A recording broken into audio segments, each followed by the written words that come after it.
So much, Mark, to be tonight with me. Thank you. It's good to be on your show. Mark, I would love to know from you, what is for you peace, what we are talking about, and is it hard for you to get into a peaceful relationship? Wow, that's a tough question. I'm in a relationship coming up on my 2-year anniversary, but peace in a relationship, I think it requires a lot of work on yourself. Most people I've ever met have been pretty broken. We're all pretty broken. And so peace is a result of a great deal of work that two people have done on their relationship to build an interdependent, healthy relationship. And it's a lot of work. Right. And tell me, what is this interdependent, healthy relationship? And right, so what is maybe the most common advices you give people first, like how to move to it? I'm going to draw it for you. It'd be a little easier for me to draw it. Yeah, please. So when people fall in love, which is a lovely thing and a wonderful thing, there's a lot of energy and chemistry involved. So what it looks like, we call it becoming enmeshed. Looks like this. It's two people. I see it. They're feeling the chemistry, they're feeling the love, and they just draw into each other, and it's addictive, magic. But when you start like this, as we all do, my experience has been people over time. This wonderful, delicious enmeshment only has a shelf life of about 7 years.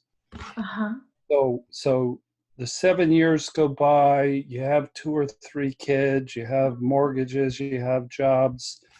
20 years later, he's over here, she's over here, and a big empty hole where that person used to be.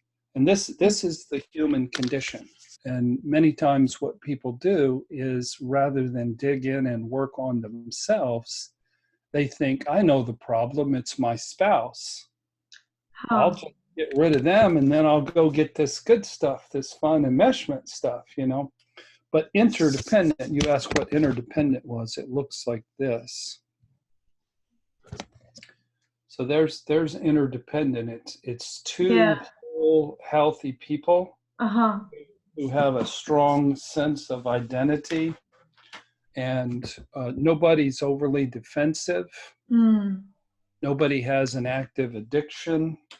They're really, really, really good at listening and hearing each other. Both of them are in touch with their emotional neediness, and they're able to vulnerably pursue the other person and communicate what their needs are. Like I said, it's not common in the world. It's something that comes as a result of two people that have done a lot of work on themselves and healed the wounds from their family of origin. But I think that's a great news, Mark. It's great that, when I'm struggling with creating connection and a love connection and a deep connection, that you tell me now that all the people you met, right, in your last 30 years career. Sounds like you're singing. Yeah, so sad that it's normal that you have to work at it, and that you have, right, that it's moving on. You have to decide to move on, maybe. Yeah. Well, marriage is designed to provoke people to grow and heal.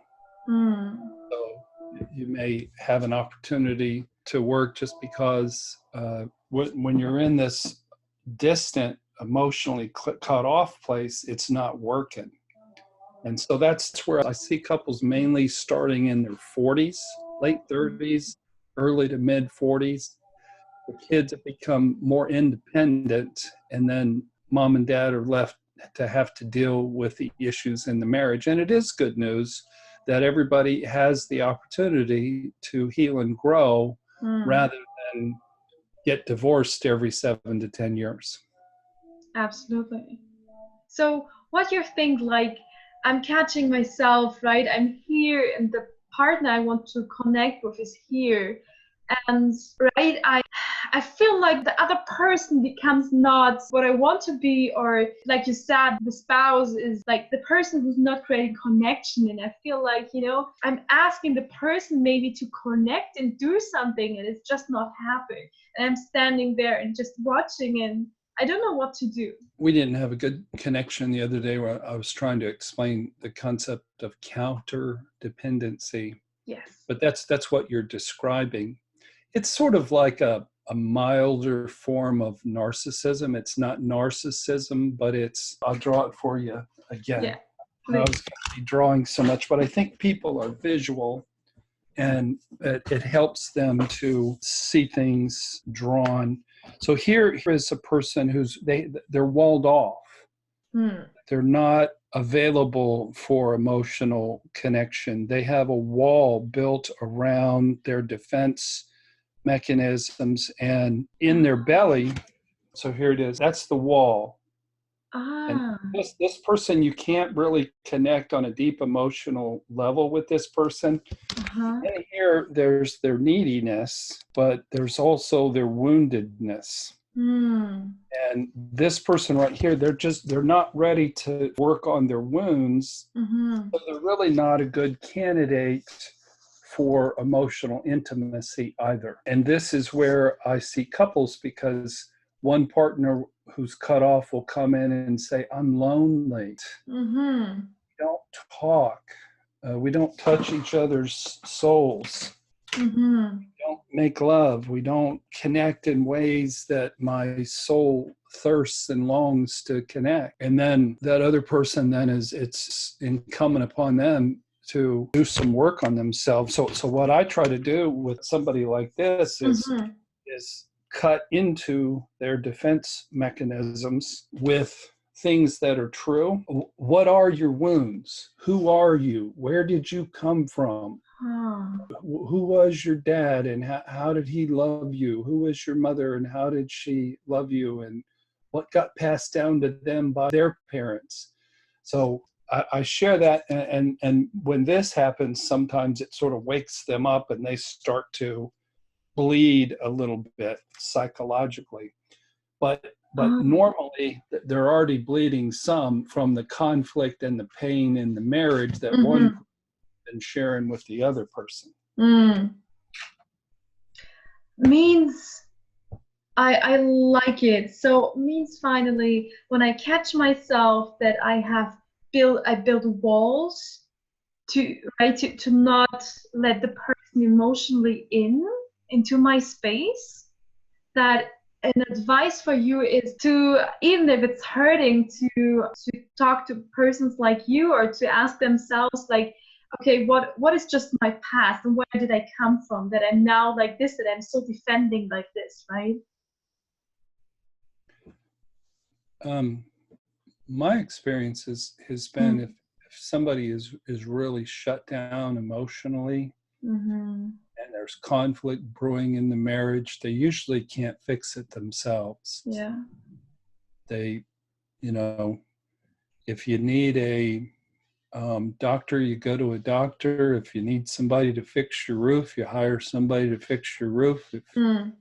If your ability to be emotionally intimate is broken, then go to a really good couples therapist that can teach you what it is, what is the nature of the thing that's getting in the way.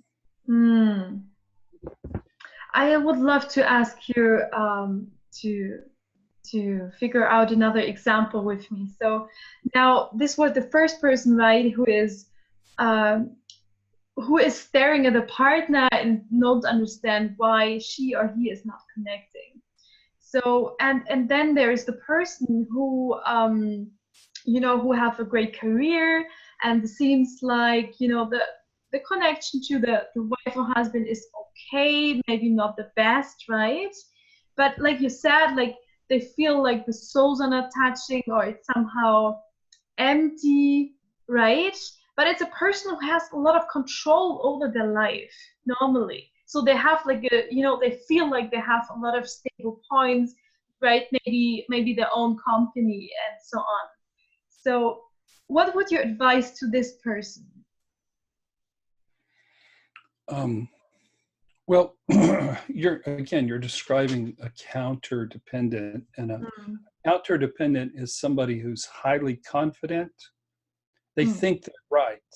Many times they are right. They tend to be gifted people, but nobody's always right. Okay. They tend to be highly independent. They're not in touch with their emotional needs. They tend to be oblivious. They tend to be self-absorbed. They tend to be workaholics. And they do have strong needs for control. They probably grew up in chaos. They maybe had an alcoholic parent or some kind of other chaos in the family. So they don't like chaos. So they arrange their life to where they're in control most of the time.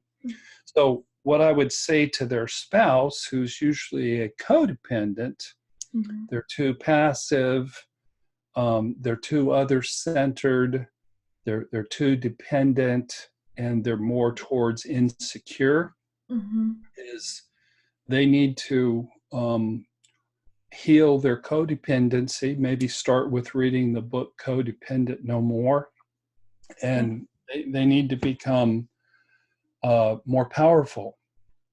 And they need to take that power and make an impact with this walled off person that they married. But one thing I teach them is everybody always marries the right person. You always fall in love with the right person. Who's the right person? Is the right person somebody who's super loving and deep and flexible and non-controlling and spiritual?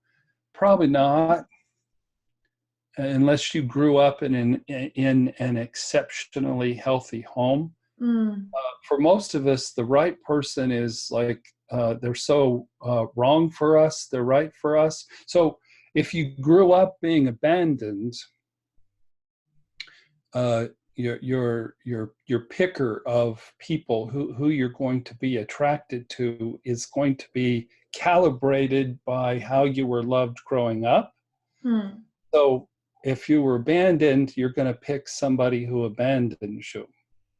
So that's the opportunity that the spouse of a disconnected person has, is they have an opportunity to correct the wounds of their childhood and to squeeze some blood out of a turnip.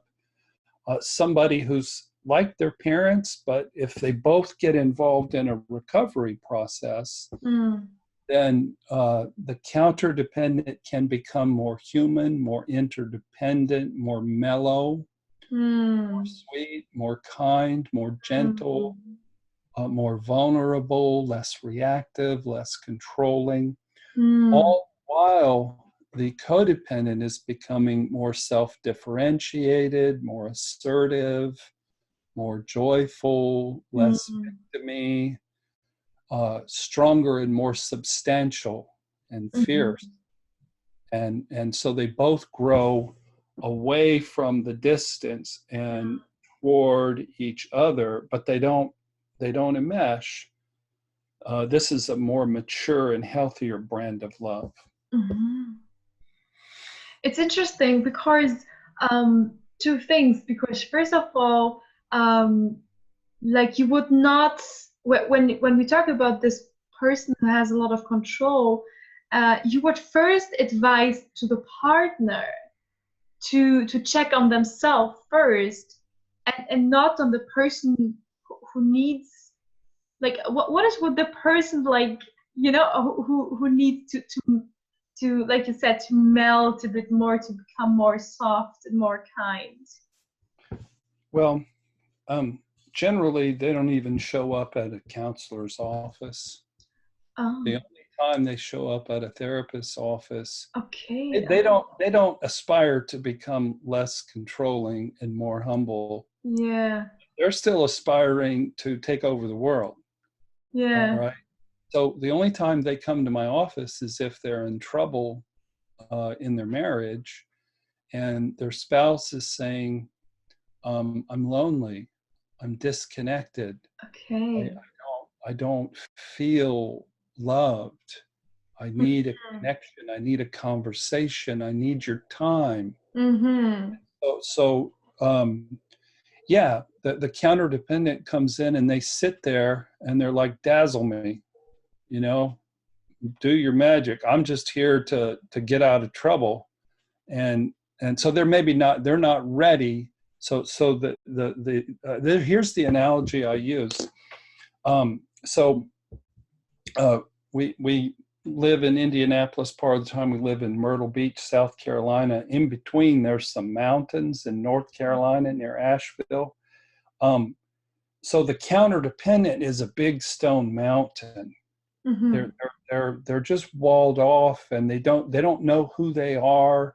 They think they put their childhood in their past, and they really haven't. And so when you drive through those mountains, there's tunnels. There's a couple of tunnels, and so the tunnels are built by an engineer, and they use dynamite. Okay. And so in this analogy, the codependent is the engineer, and their anger is the dynamite. So as they become more powerful, they know where to put the dynamite, and just to they don't want to blow up the whole mountain, because that would be a divorce. But they've got to become non-reactive and powerful and set boundaries with consequences. If they become reactive and yell and scream and cuss and carry on, then counterdependent's just going to get defensive and stubborn. And they're not going to hear the pain of the codependent. And I like what you were saying, because then you were describing the end result, what was so beautiful. You said that the spouse, become more independent, more saying what she wants, and this counterdependent becomes more, or gets the result that it's somehow, how can I say? Yeah, somehow it's more easy maybe to communicate, right? Because she or he has the impression that she get hurt, or he get hurt, and somehow to become this more, the softer part gives marriage, like you said, a lot of learning, a lot of rising up and push it to another level, right?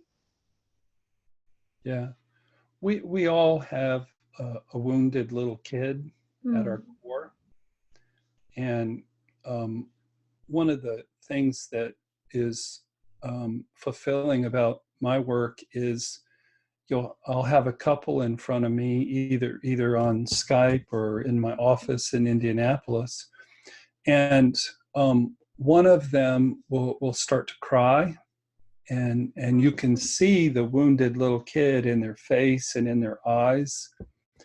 And then this person who was their adversary, who was a combatant, who was critical and angry, there's a tear coming down their cheek, and their partner reaches over and wipes off the tear.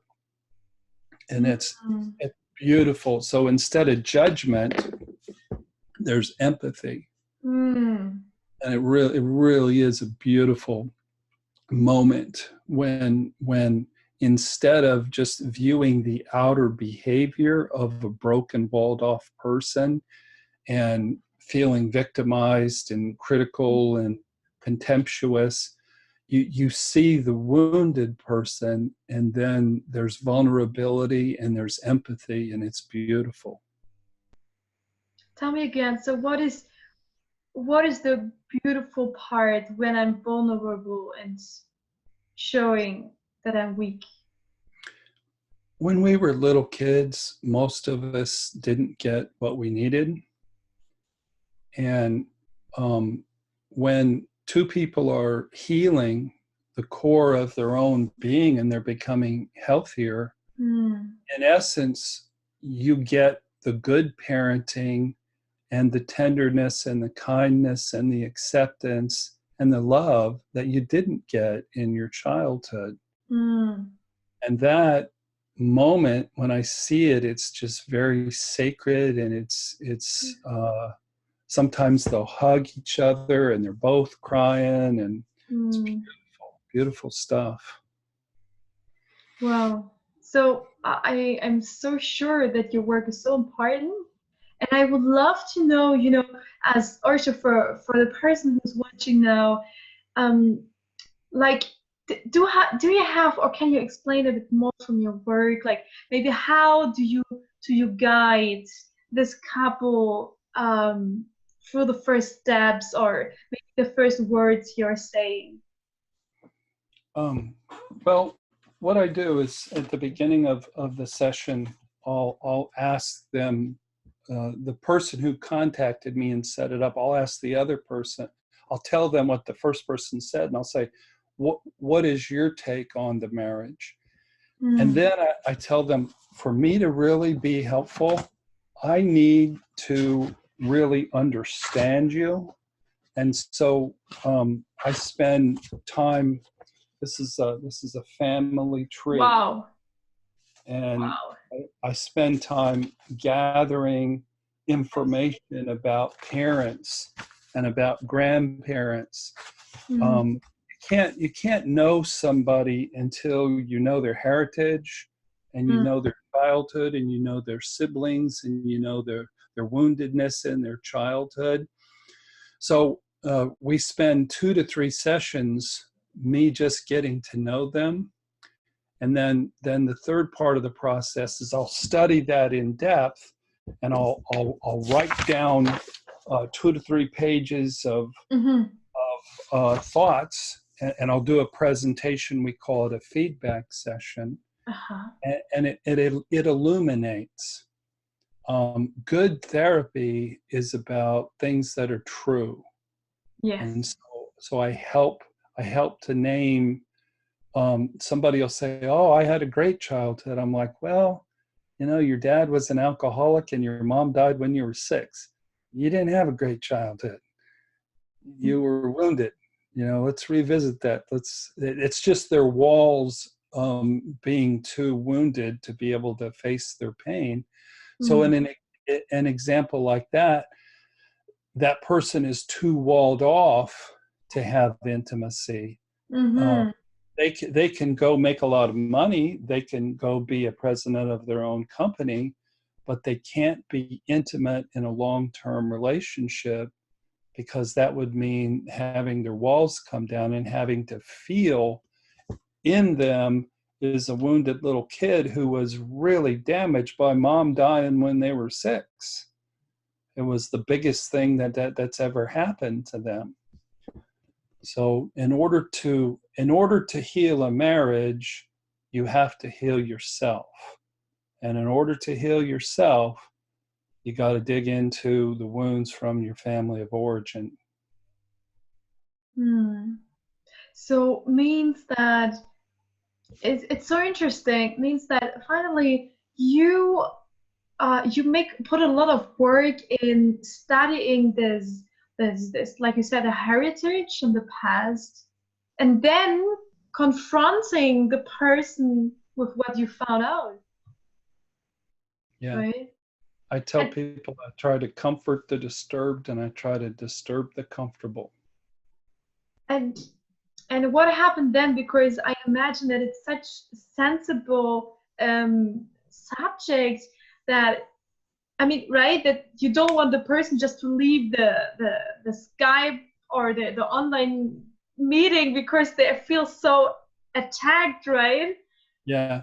Well, I share gently, and I share kindly, but I share firmly, and I tell them, you are going to either learn something or I will chase you out the building.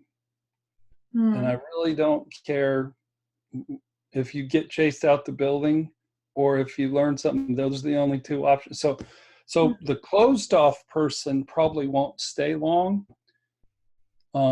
There's a verse in the Bible that says, "Do not strongly rebuke a mocker lest they hate you."